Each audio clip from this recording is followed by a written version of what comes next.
All right. Hi, everybody. How is everybody doing? Welcome to the eighth episode of the Mental Moms podcast. Hello, how are you? As Aurelia and I mentioned last week, she's not going to be able to make it today. She is celebrating the life of her father who died exactly a year ago today. So she is with her family, and she won't be able to join us, but we will be sending her our love.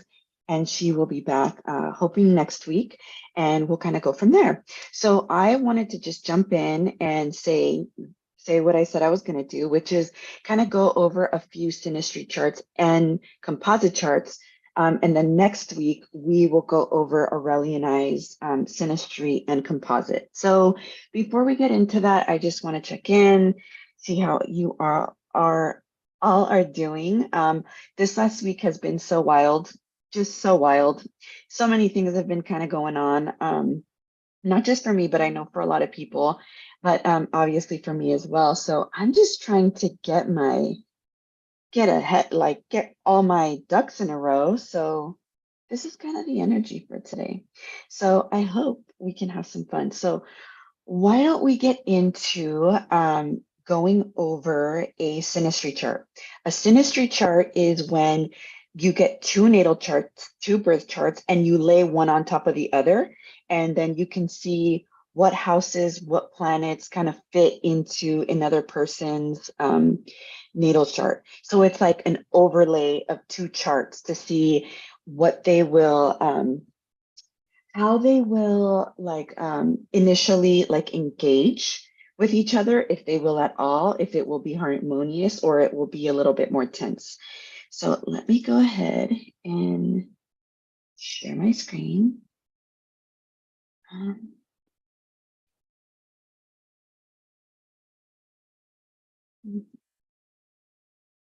me share, not that.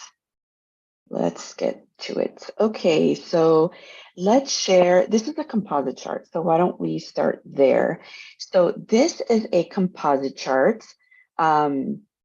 What a composite chart is, it's the combination of two natal charts into one natal chart. And that natal chart is the natal chart um, of the relationship, what it will be like. And so why don't we go ahead and do this one?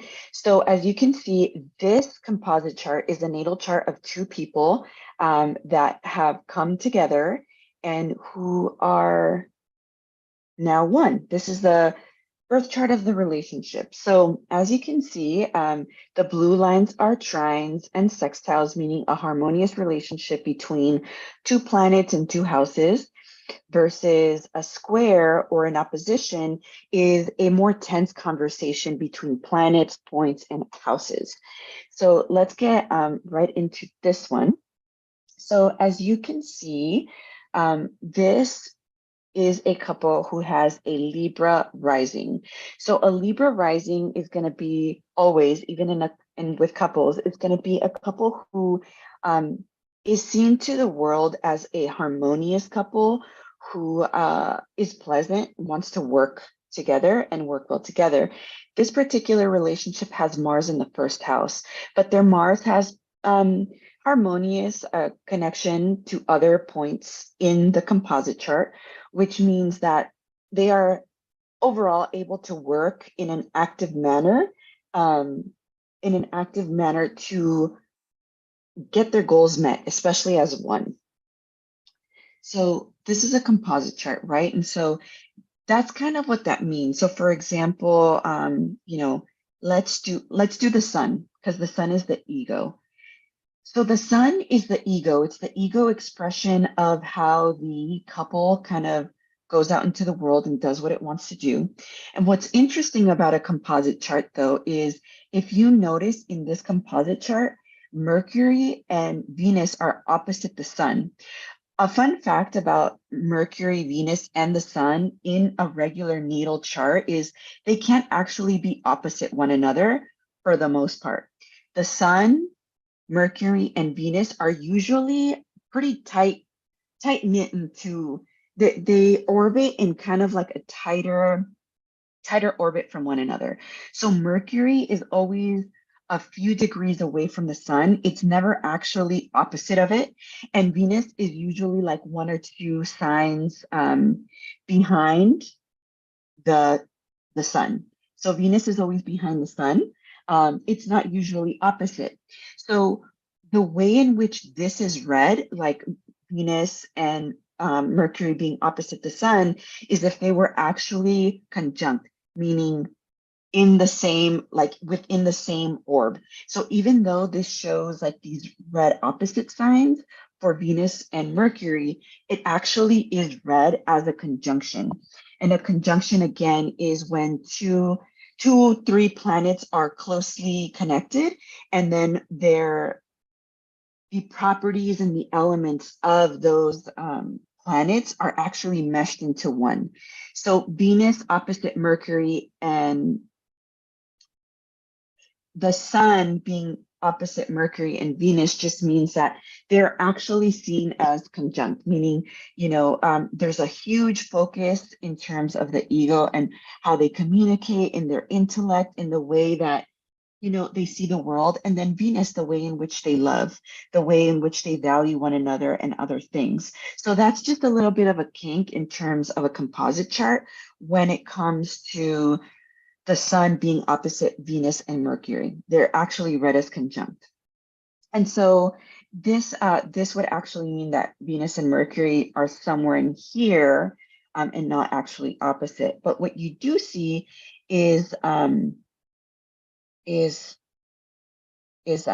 just like a big connection in terms of the intellect, the way in the way in which they see value and beauty, and their ego in the second house of values, finances, and how they go after things together. And those planets actually like have harmony within them. So this couple in and of itself agrees upon the way in which they're going to communicate about daily life, how they see things, and then how they're going to go after, what they value and what they want, and in finances. So a harsher aspect, let's say, is Saturn here in the third house, opposing the moon and Mercury. So again, remember, Mercury is actually conjunct to the sun. So we're going to read this as Saturn being opposite the moon. So Saturn is the planet of duty, of time, of growing up. So Saturn is a pretty heavy hitting planet. It wants you to do things the right way. And with it opposite the moon, it can be interpreted as people in this relationship have an emotional obligation to one another. They see this relationship as work because it is work. And I've actually heard a couple other astrologers that talk about this Saturn opposite the moon as many people who are married to one another kind of have this obligation towards one another. And the way I've kind of seen them describe it is like, marriage is not always about romance. Yes, there's a huge component of that. But when you get 10, 20, 30 years into a marriage, there has to be a sense of duty to one another. And so this particular astrologer was talking about, like they feel a duty to one another. Can it feel heavy at times with the opposition or the square? Yes, it can. But there's still that link between that relationship and just knowing, this relationship takes work, and it's going to be able to provide us some sense of stability. The other thing about an opposition that's different from a square is an opposition is in the same element and it's an opposing signs. So it's like there's a conversation in regards to, an opposition.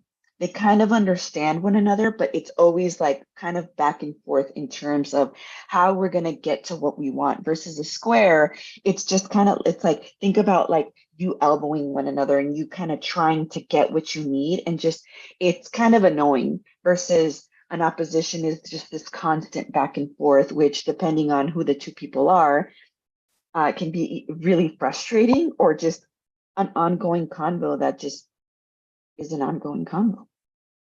So this is a composite chart. Do you guys see anything that stands out for you guys in terms of this particular composite? So now let's get to the synastry. Oh, that's the synastry. Let me stop sharing for now while I get this other thing going. So let me see. Let's go to the synastry chart. And you can go to a place like astro.com and you can pull all of this up for yourself. Okay. Now let me share with you all. Share. Never. Okay. Share. All right, there you go. There is the synastry. This is the overlay. So this is two natal charts combined into on top of each other. And that can show you the relationship between planets, houses, and how you all communicate. So in this particular synastry chart, there's trines, there's sextiles, stuff like that. But let's look at the conjunctions in synastry. So let's start with this. So this is DC means descendant. So for the person that is out on the outer wheel, this is one person's. It's the outer wheel. And then the second person is this inner wheel. So what's interesting is for the person descendant, which means the descendant is always opposite your ascendant. So whenever you have any placements on the descendant, that means that your partners, your long-term partnerships are going to have a particular taste and or aura. For this person, it's an Aries. So this person is going to attract people who are fighters, who are warrior-like, who are a little bit more like outgoing.